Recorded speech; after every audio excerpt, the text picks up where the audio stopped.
Hello, everybody. Welcome. I'm Yuval Levin of the American Enterprise Institute, and it's my pleasure to welcome you to AI for a discussion of Bill Galston's important new book, Anger, Fear, Domination, Dark Passions, and the Power of Political Speech. This is an extraordinary book, and I think really will be a wonderful conversation. It's an honor for us anytime we get to have Bill Galston here and be able to spend some time thinking together about important questions of the day. And I want to start really by saying a word about Bill, and then a word about the book, and then we'll jump in. For us at AI, the opportunity to have this event is as much an opportunity to honor Bill Galston as it is to talk about his particular latest book. Bill is really a model of a public-spirited scholar and thinker. What all of us at these institutions try to be and generally don't succeed in being is what Bill does easily and has done for decades, day after day. He is profoundly patriotic, he's eager to engage, he's capable of both arguing and listening to a very unusual degree. He's a scholar of political philosophy, but also a practitioner of both politics and public policy, with a lot of experience in campaigns and in government, including as a senior White House staffer. He has a way of speaking to the right from the left as a columnist at the Wall Street Journal, among other things. He has a way of speaking to the left kind of from the right, or at least from the center at Brookings, and God help him in the inner life of the Democratic Party. But he doesn't do this by saying different things to different people. He does it by seeing things unusually clearly and calling things as he sees them over and over. And he's been doing that for a long time. I don't know what number book this is, Bill, but I did figure out yesterday that your first book was published 50 years ago. That's amazing. And we are here to talk about your latest book, this fascinating and important new book. It's a book that argues that modern liberal democracies have to face some fundamental realities that are unpleasant but true. We're used to facing unpleasant things in the last, say, 10 years, to pick a number, but Bill says we're still not really facing the essential realities that have to structure our political life. Liberal democracy, this book argues, is not best understood as a kind of utopian proposition, but as a coping mechanism with the dark realities of a fallen world. My terms maybe, not Bill's, but it's how I read this book. Liberalism is the best such coping mechanism we have in politics, but it can't be sustained if it doesn't realistically acknowledge those dark realities and so face up to its strengths and also work to overcome its most serious weaknesses, which are very serious indeed.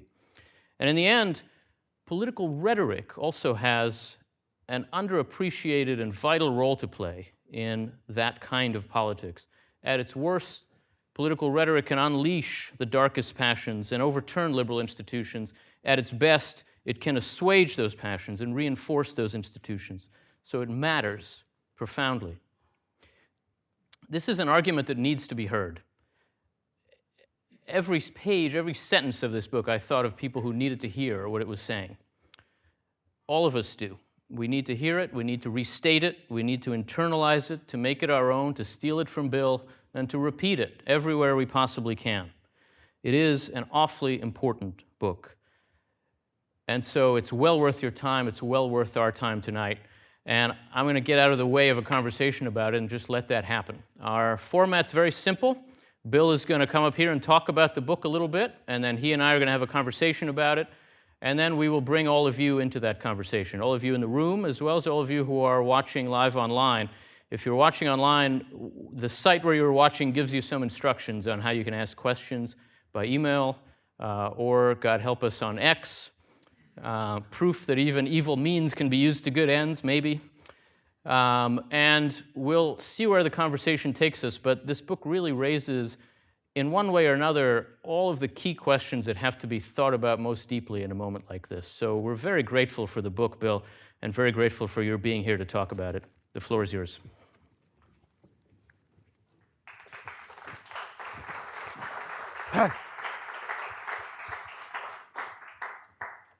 Well, to say the least, Yuval, the gratitude flows both ways. You know, it's a characteristic act of thoughtfulness on your part, you know, to have, as I recall, suggested this event based on a short piece that I sent you, and I'm very grateful for that. I should also say that if I were equal to the introduction you just gave me, I'd be a much better scholar and human being than in fact I am. But you've given me some goals to aspire to for what remains of my life.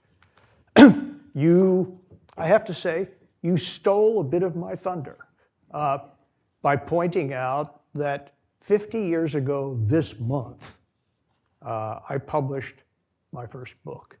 And as you might imagine, this has been an occasion for some self-reflection about the arc of my career. And I realized, really just with some surprise, that I'd spent 50 years, both in theory and in practice, trying to defend and, when possible, improve liberal democracy, arguing from day one that it is an imperfect form of government that is far superior to all the other forms that are possible under contemporary circumstances. If there's a nuclear explosion and we go, catastrophe, and we all go back to city-states, the few human beings that remain, maybe we'd be having a different discussion about the range of the possible. But in the era of the nation-state, this is as good as it gets. It's all downhill from here. And especially in today's circumstances, the moral requirement to do what each of us can to defend liberal democracy and to diagnose its ills and to try as best we can to repair them is, I think, one of the central moral imperatives of our age. Let me just briefly tell you what's in the book. The first section of the book, which Yuval has already alluded to, offers a brief intellectual history of liberalism. And as Yuval mentioned, it calls upon today's defenders of liberal democracy to set aside certain illusions which in recent history have sustained us. Not them, us, because I cannot claim that I was ever totally free of these illusions myself. The illusion that liberal democracy is easy. It isn't. In important ways, it goes against the grain of our nature.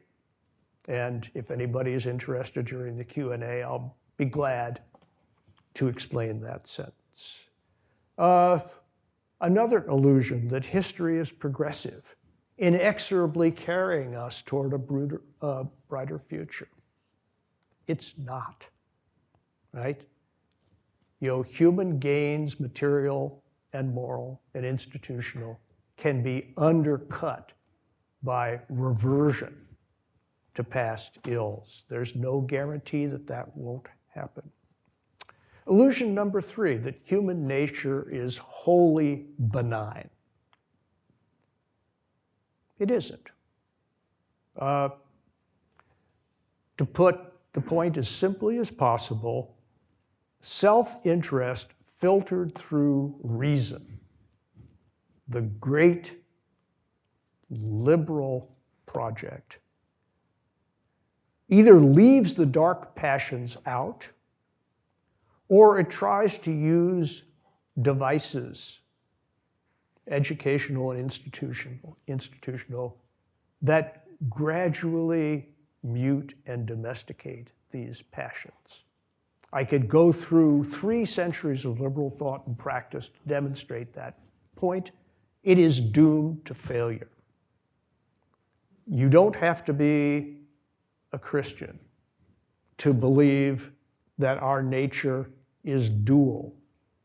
There aren't the children of light and the children of darkness, to quote the title of a famous book. We all have light and darkness within us to varying degrees. And the question is how good we are as individuals and how good our institutions and our practices are in trying to tip the balance in favor of light and against darkness. It's a constant struggle that never ends. So that's section 1. Section 2 is devoted to the aforementioned dark passions. One chapter is devoted to anger in its various forms, to hatred, to humiliation, resentment, and the desire for revenge. A second chapter in this section is devoted to fear, and how fear operates, what we fear, how fear can be productive, but how it can leave us open to manipulation by those who wish us no good, but who are determined to build on our fear for their own purposes. And third, what I am hardly the first to call the urge to dominate. It's a good thing that the people I plagiarized this book from, namely Plato, Aristotle, and St. Augustine, are all long dead, and that all those books are in the public, their books are in the public domain. Because I don't say anything fundamental in this book that Plato didn't say in his dialogues on demagogues, that Aristotle didn't say in his book, The Rhetoric, which is mainly a book of political psychology, focusing on the passions to which rhetoricians appeal, as well as the ways in which reason can appeal. And as for the urge to dominate, that's a translation into clunky English of St. Augustine's famous libido dominandi. If I've added anything, it's only a description of how these dark passions function, not just in classical antiquity, not just in early Christian times, but in our times as well. Section number 3 is devoted to an unfashionable topic, unjustly and I think dangerously neglected. And that is the way in which rhetoric, political speech, one person talking to a group or a multitude, can either arouse or soothe and tame these passions. And in the book, I give some examples of this. I have a description of the way Robert F. Kennedy Sr.'s speech from a flatbed of a truck in Indianapolis, Indiana, the day Martin Luther King was assassinated, an event at which he actually broke the news to the assembled crowd, mainly African Americans, that their leader had just been assassinated. And he knew, RFK understood very well how explosive the situation was.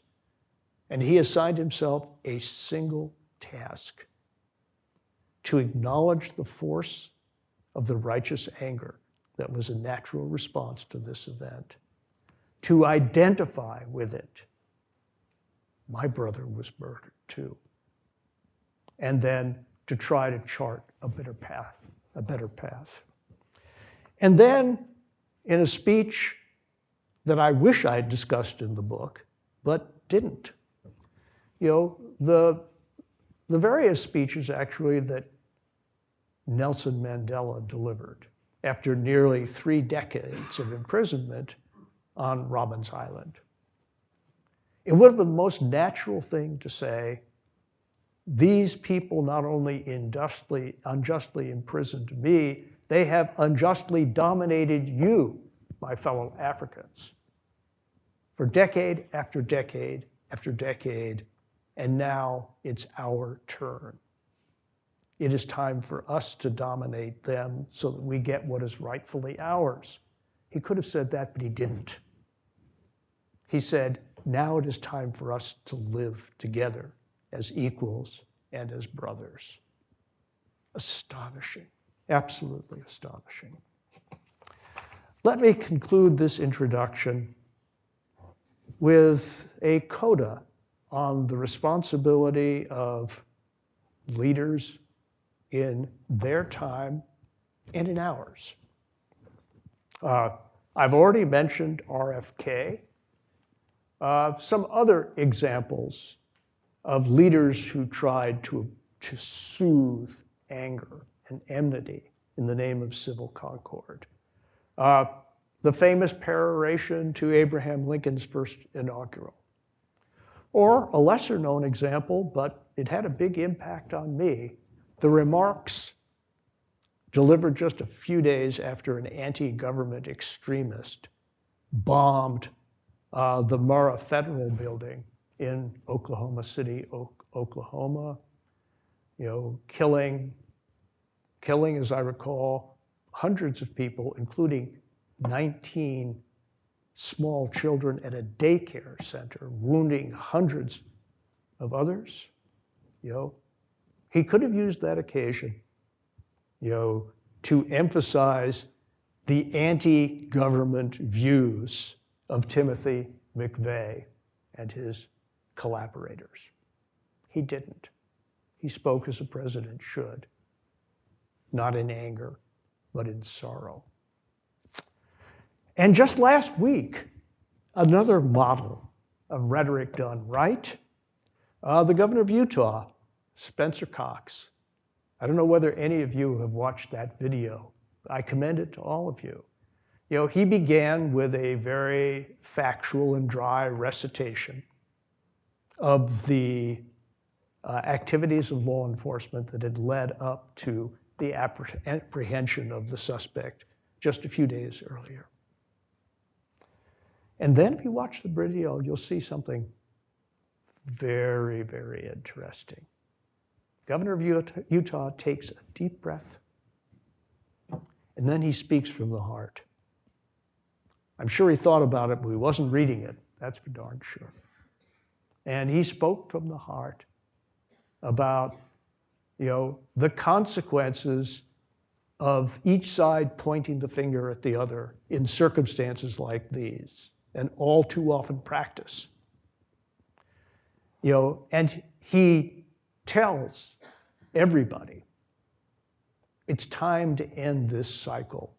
We've got to find an off-ramp. We can't do this to ourselves anymore, or the downward cycle will simply accelerate. And then he ended, yes, Yuval, I'm going to do this to you.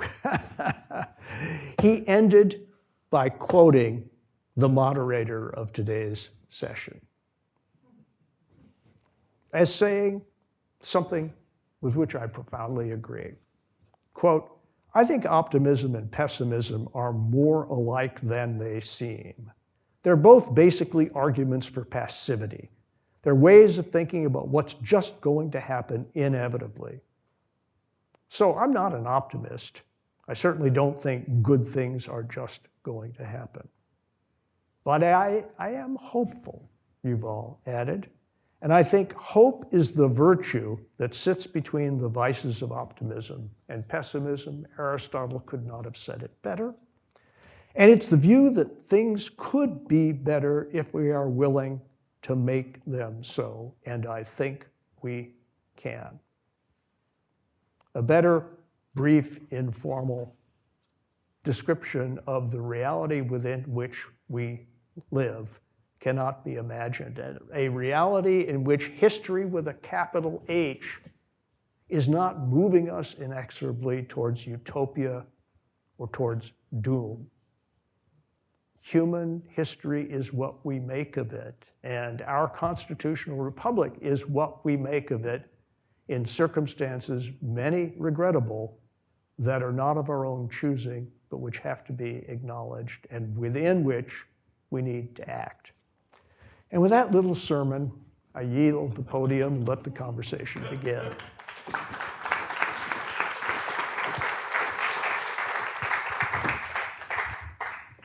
Thank you very much, Bill. Really wonderful. And I think it does give people a sense of the amount of ground you cover in this little short book, and therefore the intensity of the book, the power of it. I want to talk with you about each of those three sections. The book is kind of neatly divided in that way. And the first, as you say, is really about, in a sense, the character of liberalism, the nature of it. What struck me in reading it is that it's a description that we need to be reminded of now. And I wonder how you think about why now. Are we always forgetful of these realities? Was there a time when liberalism in the United States was just more aware in an everyday sense of its character as a corrective for human failings rather than as a kind of utopian aspiration? Is this something that has broken down in our time? It struck me as strange because, in a sense, we're living in a very self-consciously dark and bleak moment. And yet you describe it as a moment when we are prone to utopia and need to be reminded of the dangers of utopian liberal thinking and of the need for a different kind of liberal thinking. How is it that we've come to this place, that defenders of liberalism find themselves in this moment now in particular? Well, as I try to respond to that question in the book, I see a series of cycles of forgetting and remembering, usually being forced to remember through events.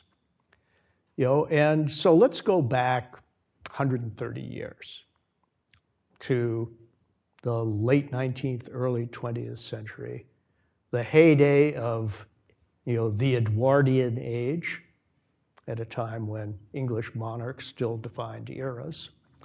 And there was an enormous amount of confidence during that period that the spread of commerce and commercial relations among the nations of Europe would guarantee what Immanuel Kant famously called perpetual peace. War would not happen anymore because war was irrational. And war is irrational because it would destroy this dense network of connections among nations and peoples. In 1913, a man by the name of Norman Angell actually wrote a book to that effect, which later got the Nobel Prize. And this is an ancient dream of liberalism. That is, that commerce makes various sorts of human vices, individual and collective, irrational, and therefore these passions will lose their power.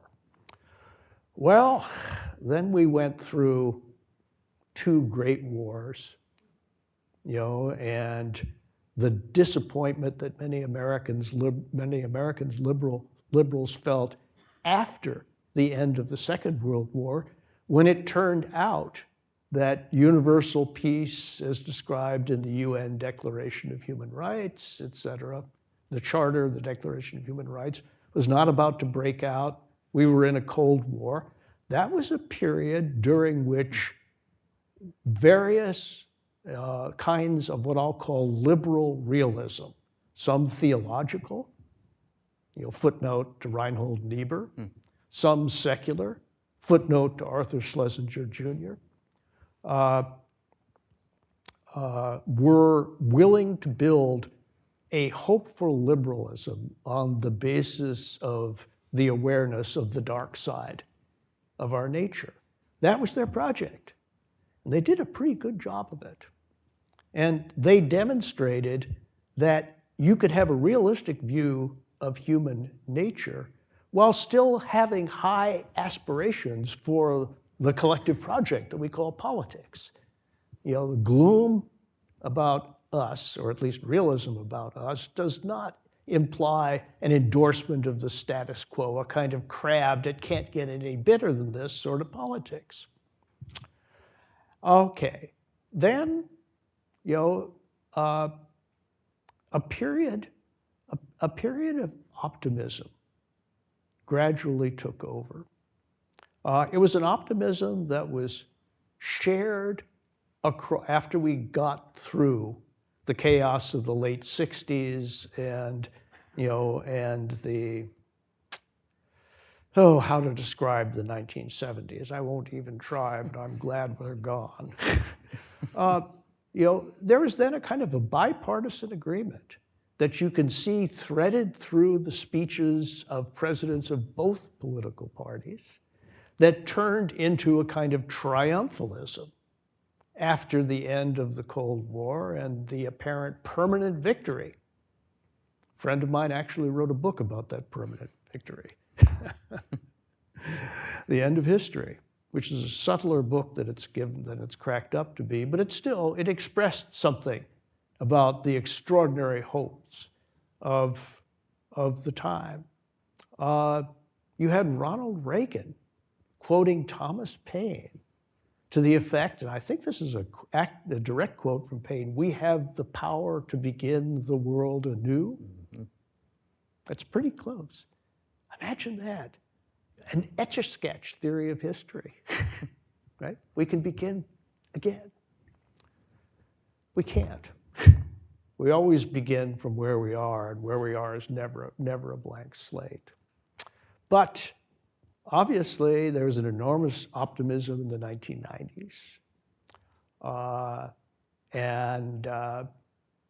If you look at George W. Bush's second inaugural address, right, it was the inexorable advance of free politics, of democracy, because all human beings yearn for freedom. It's probably the most ambitiously optimistic speech that an American president has ever given. And then the 21st century happened. And it hasn't gone very well for the United States or for the world. I could go through considerable detail on that point, but I think most everybody knows what I'm talking about there. It has not been a period of democratic progress. It's been an era of democratic regress around the world. The rise of heavily armed alternatives to liberal democracy, and the rise of opposition to liberal democracies from the inside as well as from the outside. And I think we've had some of the stuffing kicked out of our optimism. And current events are doing nothing to replace it. So, in sum, it's an historical cycle.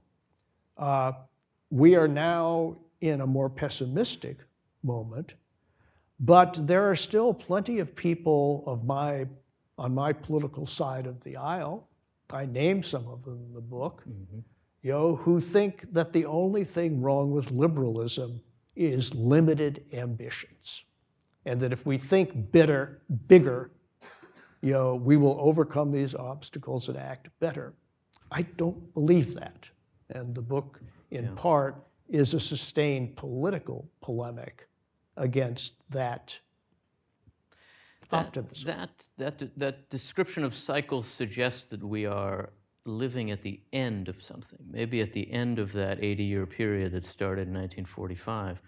There are a lot of people in Washington now who think we're at the beginning of something, and something which they take to be good, that we've broken the bounds of those liberal illusions, and that what they're constructing in its place is a new phase in American life. Are they wrong about that, or is the question whether they will own the next phase or not? Are they delusional about where our politics is headed?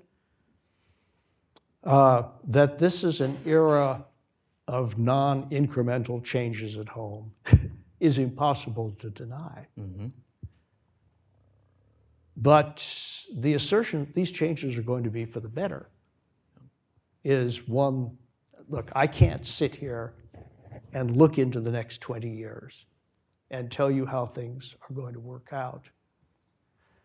But, this is not intended to be a partisan event, but I'll put this on the table.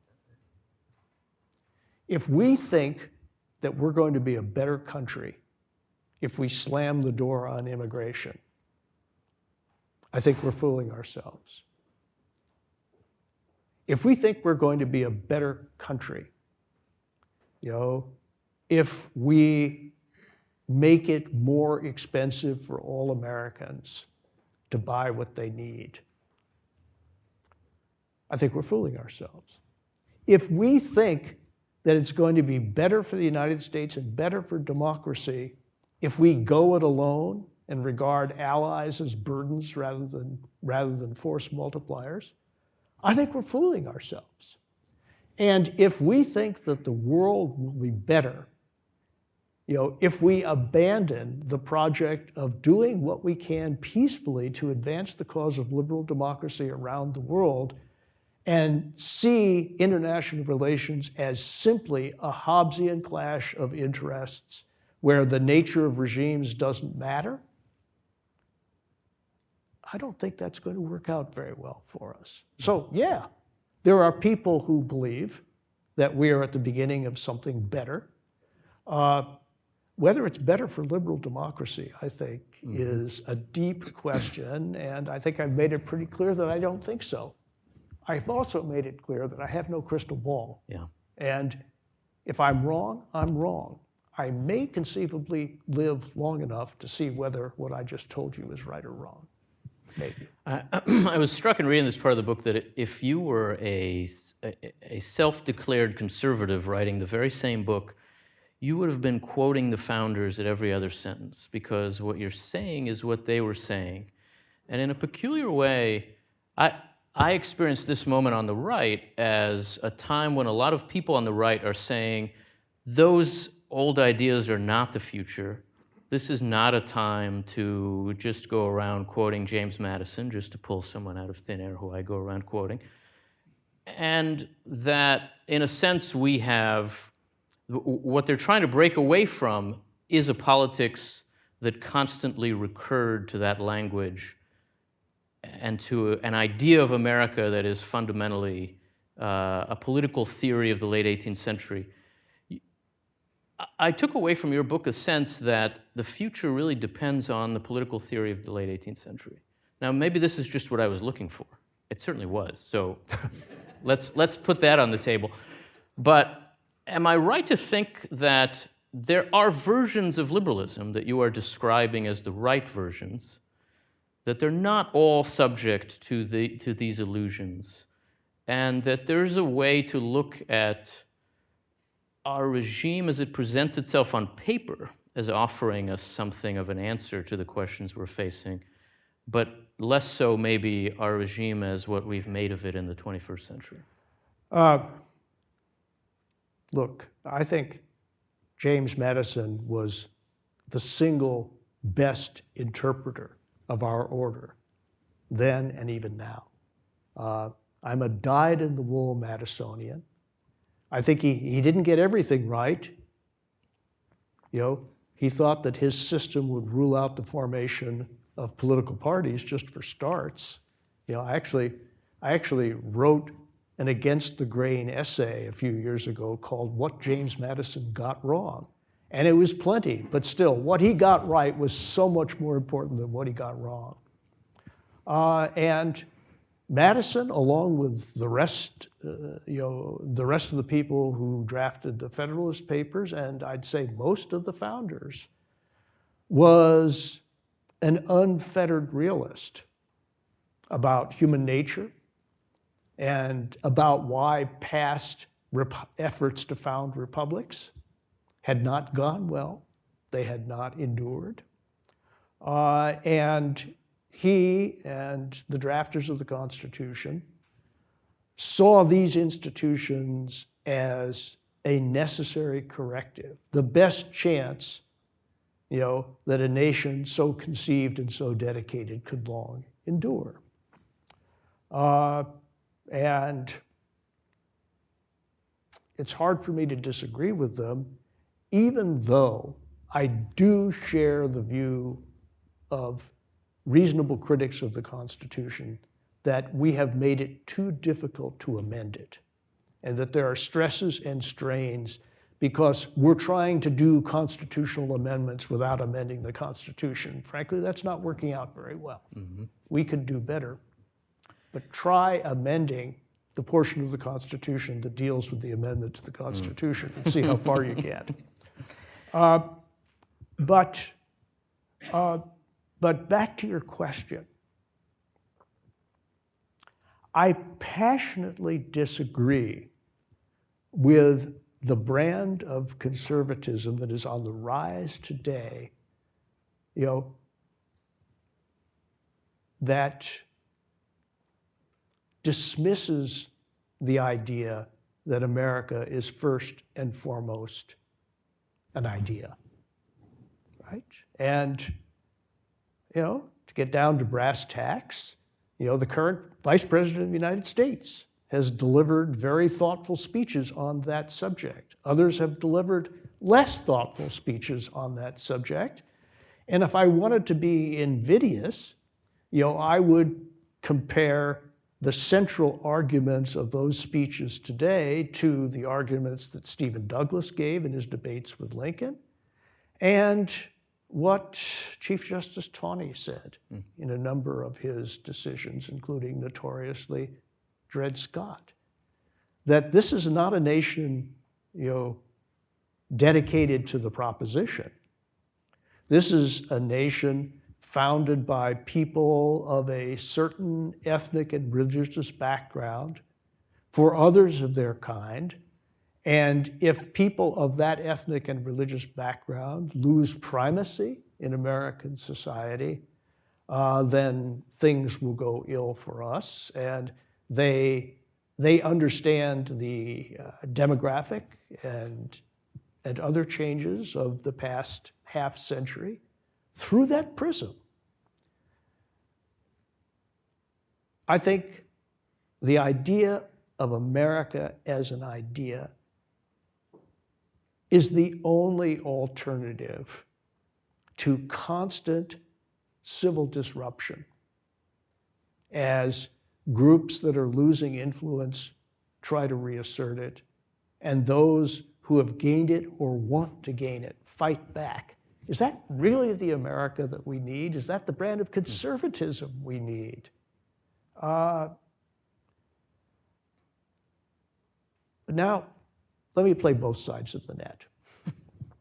And this is something that too many liberals of my stripe forget. We all know the second passage, the second paragraph of the Declaration of Independence. But what about the first paragraph, where the central idea is that of a people, right? And it talks of the grounds on which it's legitimate for one people to separate itself from the bands that have connected it to another. Where did that idea come from? Right? The people, to some extent, is an historical creation. It's a group of people that comes to think of itself as sharing something important. And in one of the few Federalist papers that John Jay wrote, Federalist number 2, he tries to describe the nature of that shared experience that is called a people in the Declaration. That is a reality that needs to be taken into account. What makes a people? Well, in the famous peroration to Lincoln's first inaugural, he talks about the mystic chords of memory. His argument was a shared history is part of what makes a people. But does that mean that to share a history, you have to have lived it from the beginning? If you look at the stories of immigrants coming to America in the early 20th century and becoming American, they chose to share that history. They learned that history. They identified with it. They took it on themselves and became part of their identity, and in so doing, they became part of the American people. So yes, there is a history, but you don't have to come over on the Mayflower to share that history. That's the essential point. And if you'll permit me a religious analog,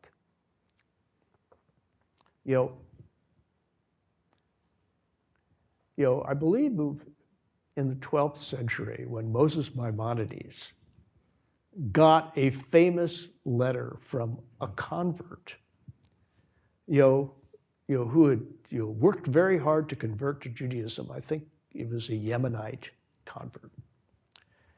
And the convert was distressed because the rabbis and elders of his synagogue had said, yes, you're a convert, but you cannot refer to Abraham as our father because he's not your father, right? And Maimonides wrote a memorable response in which he said, yes, he is.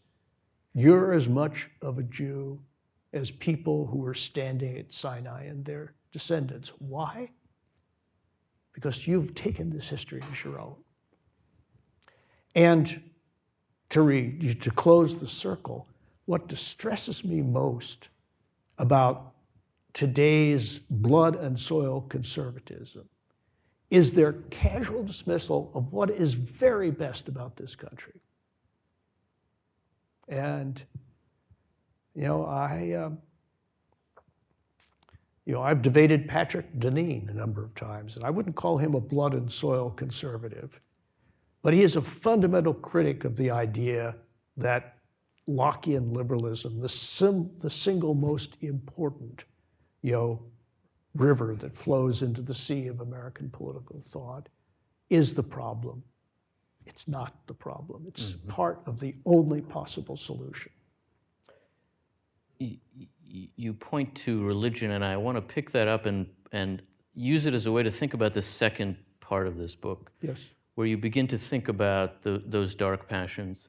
In the very title of the book, you suggest that anger and fear are unmitigated problems. And it struck me in reading the book that this is a very Greek book. And you and I come from a tradition in which there is such a thing as righteous anger, and in which it is possible for fear to be the beginning of wisdom. The idea that anger and fear can only point in dark directions runs very deep in our political tradition, in some ways all the way to the beginnings of Western politics. But is that quite what you mean to say? What about righteous anger? What about a fear that points us toward reality? Yep. After all, this book is written, in a sense, from a kind of fear of the direction in which we are headed. Can those be turned to good, or can they only be subdued, as you suggest? An absolutely fair question. Along the way, I tried to provide, in this book, I tried to provide a response to that, but it was more of a leitmotif. And I think you're right, that what I emphasize in the book, comes out of a fearful sense of the present and what the future may hold. But I do say, for example, as Aristotle did, that some fears are reasonable. And however courageous you are, there are some fears that are just too great for human beings to bear, that it's unreasonable against nature to expect human beings not to be fearful in these circumstances. And yes, if there's a bear in the woods, you'd be an idiot and probably not a long-lived idiot, to ignore that presence. People in this room, all 5 of you who are old enough to remember the 1984 presidential campaign will get the reference. The rest of you will have to scratch your heads. So look it up on YouTube. Yeah. So no, it is not my position that anger and fear are unmitigated evils. They do, they can be justified, and they can be productive if you make productive use of them.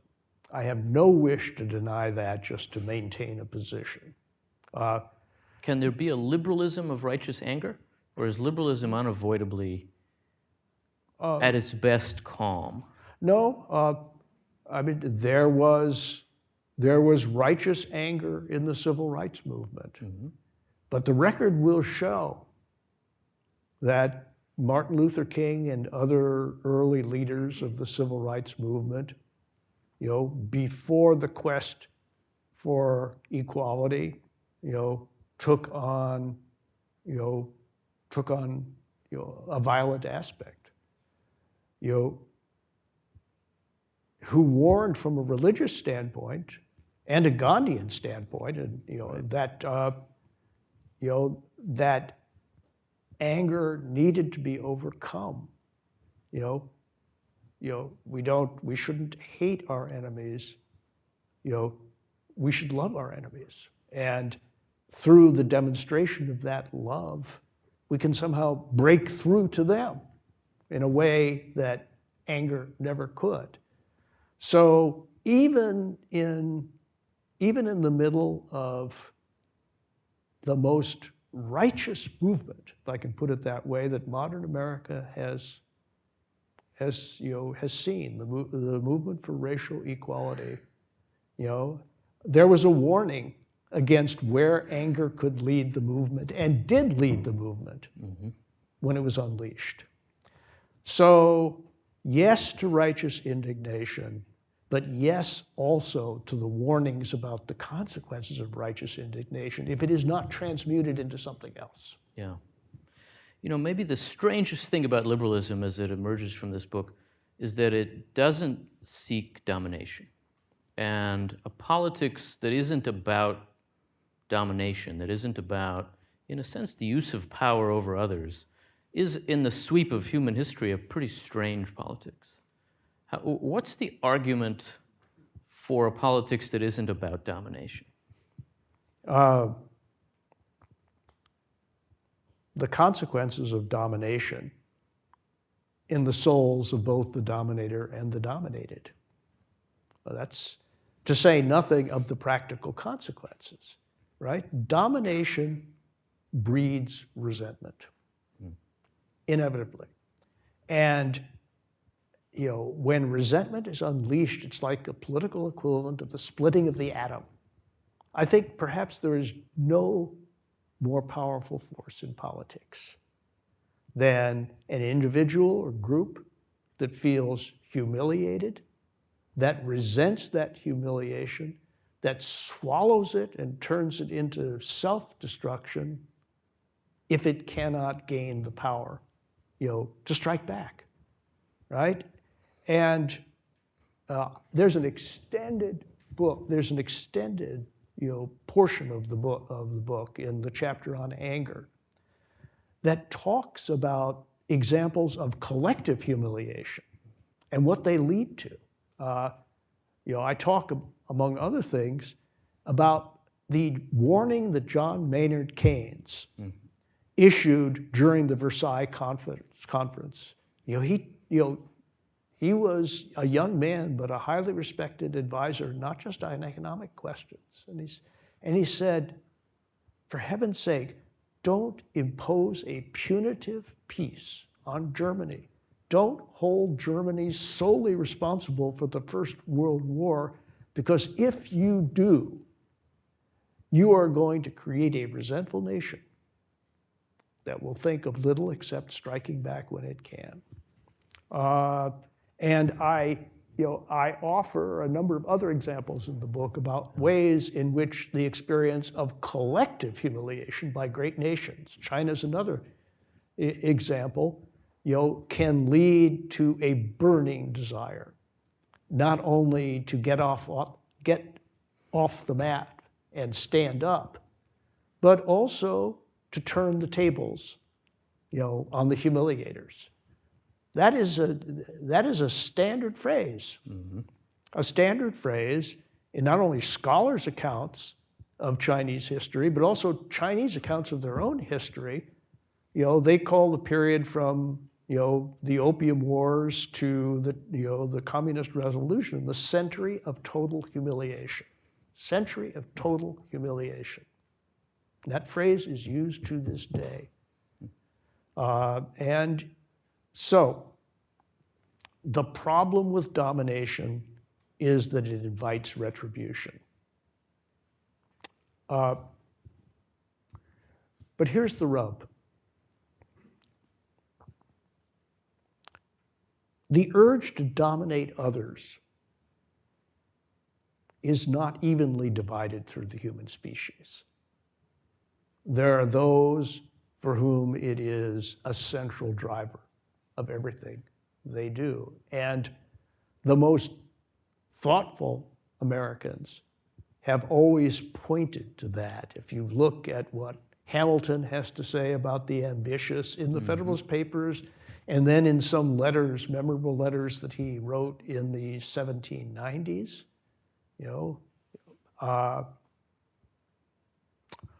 or to pick another example, it's probably familiar to a lot of young people in the audience now, Lincoln's first great speech, his Lyceum speech, the tribe of the eagle and the lion, right? We may be a democracy, but that doesn't mean we are all equal except in the moral sense of having been created equal, right? There are people that a democracy is right to fear. And we have to think hard about we'll never be able to eliminate them. How can we hem them in? And the answer that young man Lincoln came up with in 1838 turned out not to be remotely close to being equal to the circumstances or the challenge, but still, he had the basic premise right. Right? There are one reason why liberal democracy is hard rather than easy is that it is committed to the difficult task of hemming in human beings with dangerous tendencies towards the domination of others, which are incompatible with liberal democracy. There's a way that Lincoln eventually reached an answer that is like the answer you conclude the book with, which is an argument for, or a practice of, an elevating political rhetoric rather than a demeaning political rhetoric. And that's where the book goes, and it is in a sense an answer to the question you have to arrive at in reading the book, which is what can we do about this? But it's not an easy answer. The idea that the solution is leaders with a capacity to move people upward by rhetoric is a demanding answer, and those people aren't always around.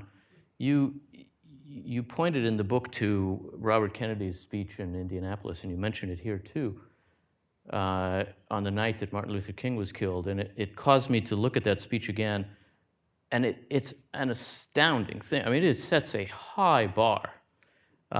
It's short too, and I thought actually maybe we would look at it for a moment. And my friend back here can put it on for us. It's 5 minutes, it's less than 5 minutes. It was off the cuff because he didn't know what he was getting into. You can hear him at the beginning of this clip asking someone on the stage, do they know about Martin Luther King? And the person says, what about him? And so he tells him, and so he figures out, well, maybe they don't know. And this is what Robert Kennedy said to a crowd that had gathered to hear him on the night that Martin Luther King was shot. We'll just watch it for a moment. Predominantly African-American. Yeah, that's right.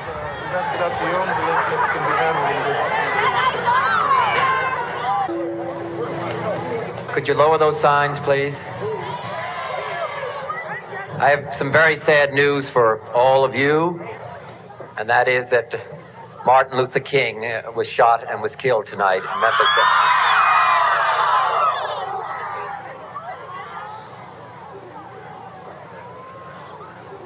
Martin Luther King dedicated his life to love and to justice between fellow human beings.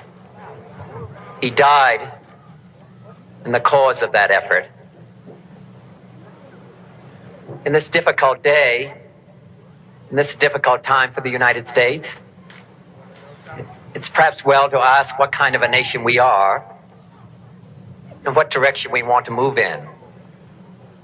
For those of you who are black, considering the evidence evidently is that there were white people who were responsible, you can be filled with bitterness and with hatred and a desire for revenge.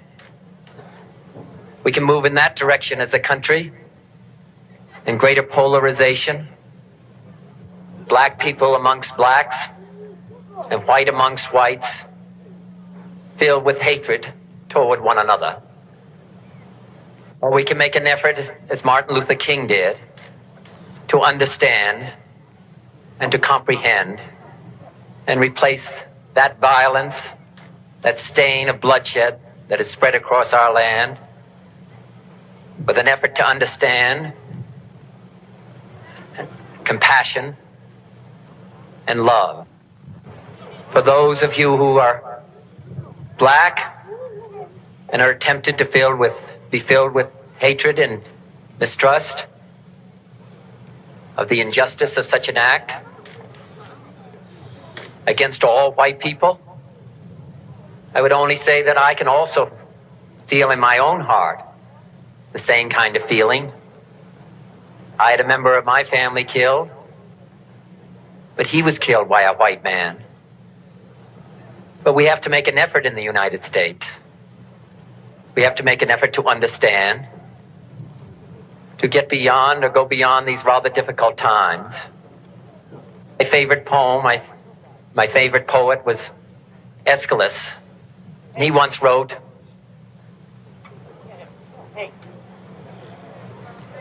"Even in our sleep, pain which cannot forget falls drop by drop upon the heart, until in our own despair, against our will, comes wisdom through the awful grace of God." What we need in the United States is not division. What we need in the United States is not hatred. What we need in the United States is not violence and lawlessness, but is love and wisdom and compassion toward one another, feeling of justice toward those who still suffer within our country, whether they be white or whether they be black.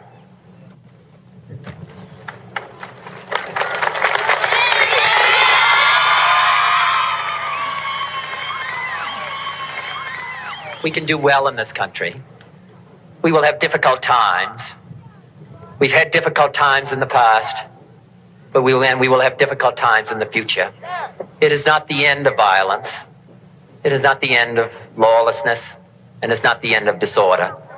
But the vast majority of white people and the vast majority of black people in this country want to live together, want to improve the quality of our life, and want justice for all human beings that abide in our land.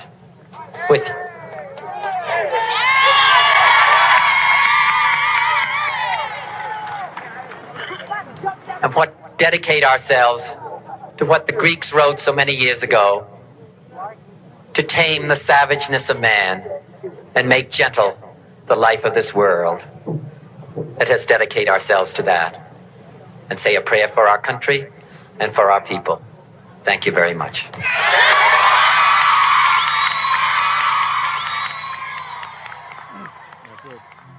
That is a high bar. It's an extraordinary thing to see a human being respond in the moment like that. And in a sense, he's reading from your text. He's openly describing the dark passions, saying, yes, I see that, but let's do this instead. And maybe the most striking thing in that video is the audience reaction, where there would have been applause if he had said the opposite too, but he didn't say the opposite. And there was applause when he said, let's not. You've been in the business of advising political people for a long time. How do we get there from here?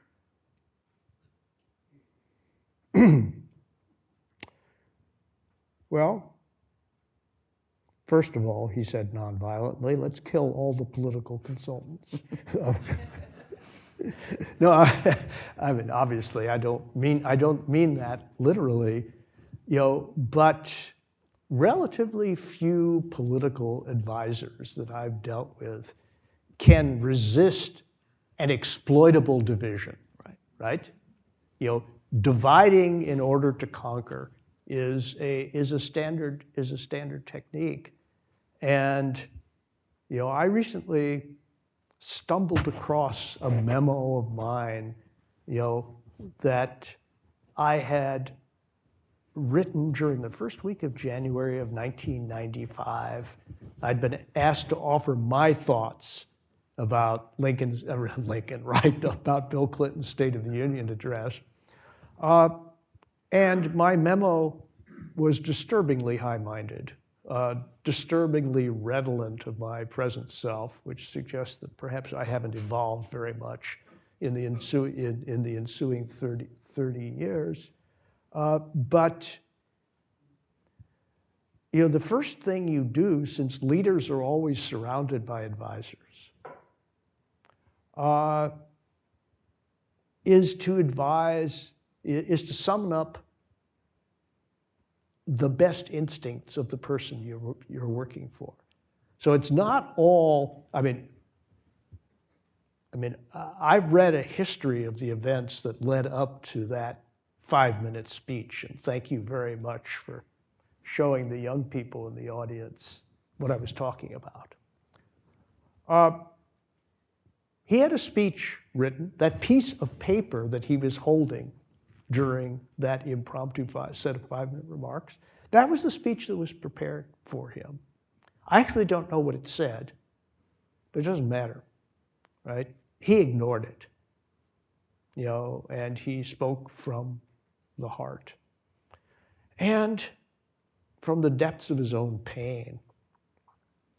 I think it's not a bad idea, if we have a choice of leaders, to look for people who've been through hard times themselves. And why do I say that?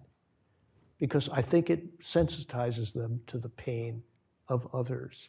One of the other speeches that I talk about in my book is FDR's first inaugural. The only thing we have to fear is fear itself.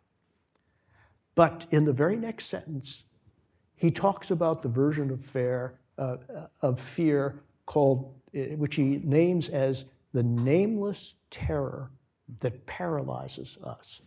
Now, think about that for a minute. Okay?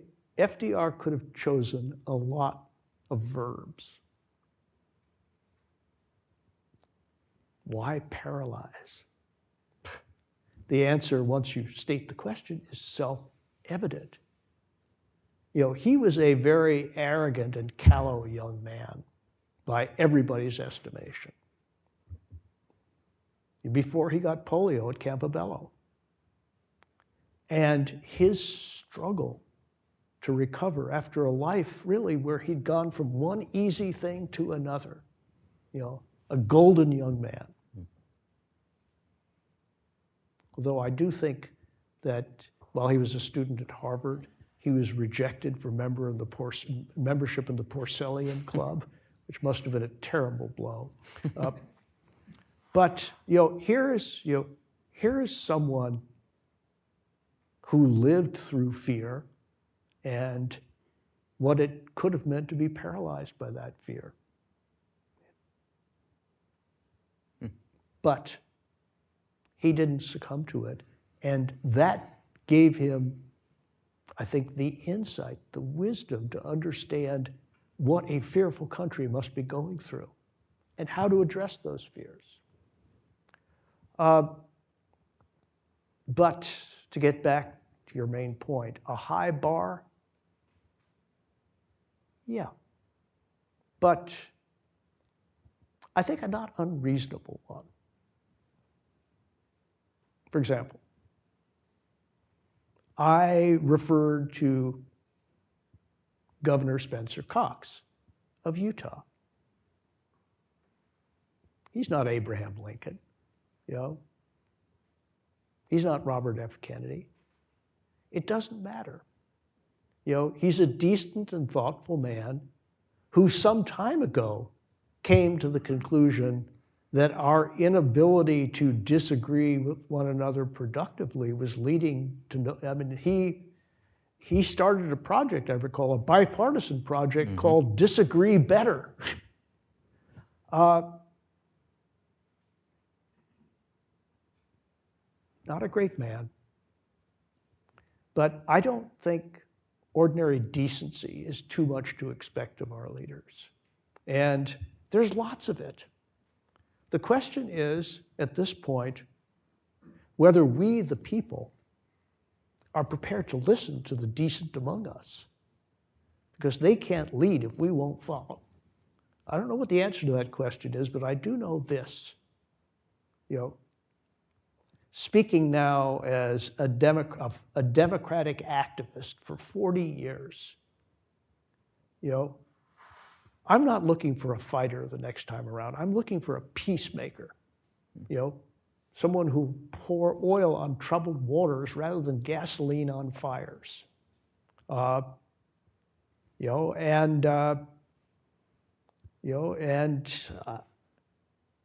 Members of my own party right now are filled with fear and anger, right? I get that, I understand that. But,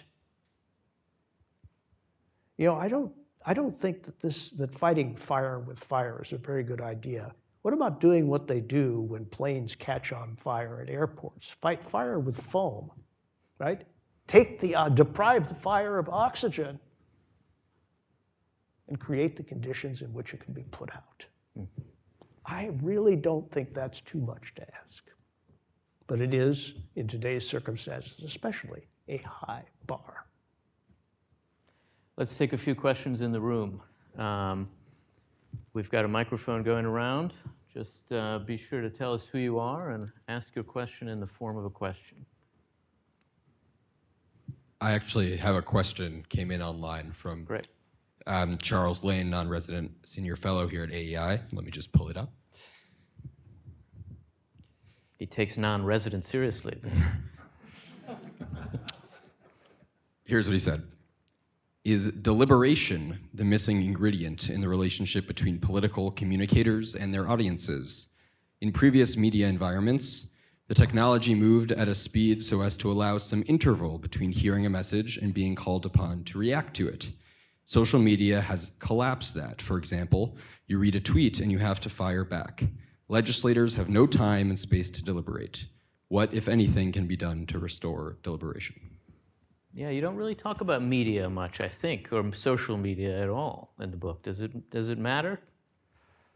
Yes, but not fundamentally, right? I genuinely believe that what we're seeing right now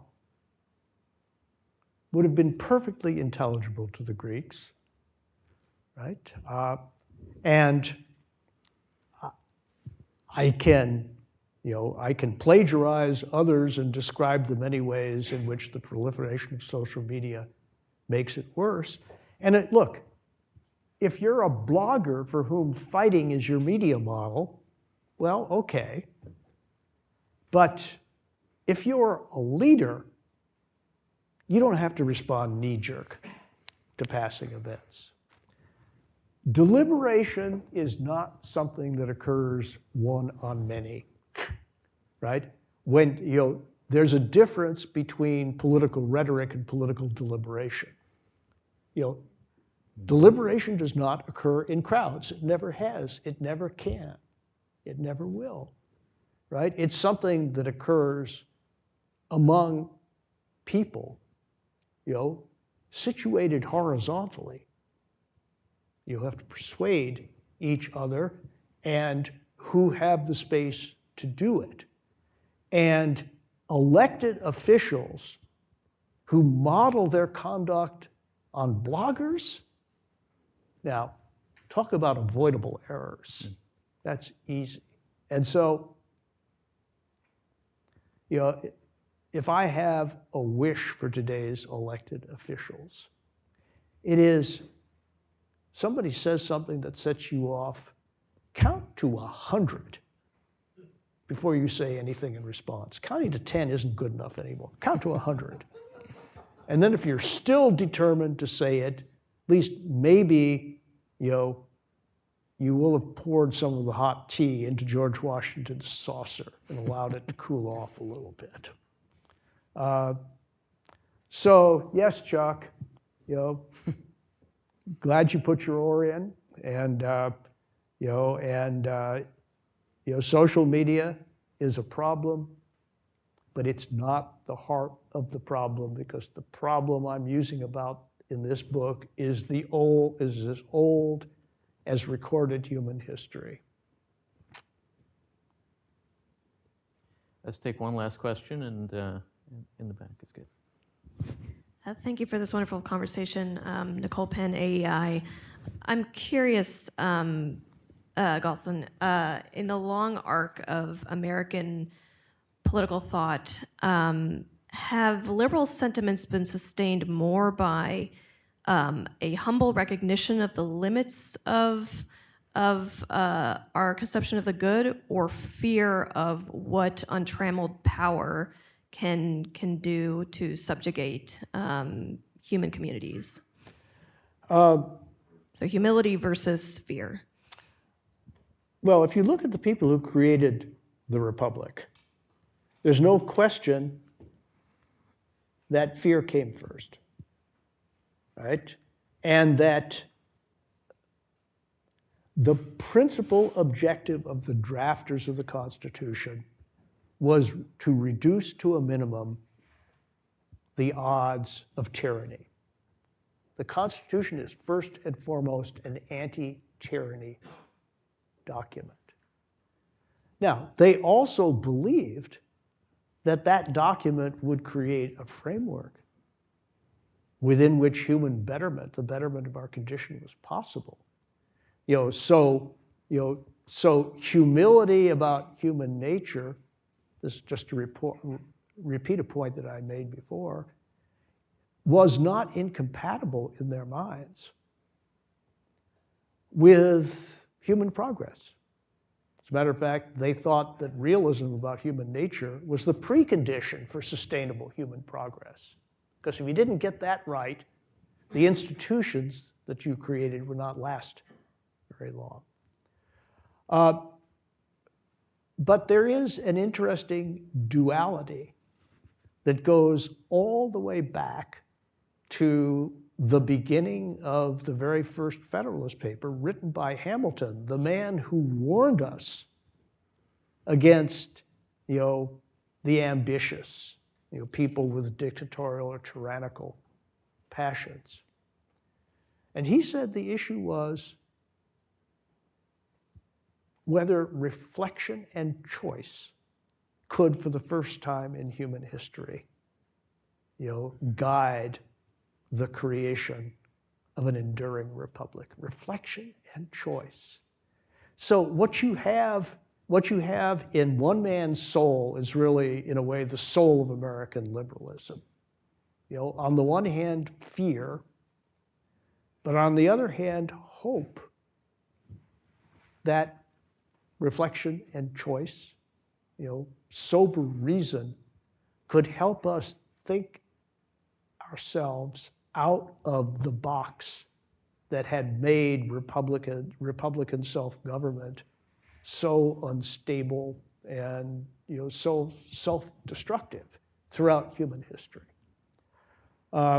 So you know, pessimism of the mind, optimism of the will, to steal a phrase. You know, and so although fear comes first, it's not fear only.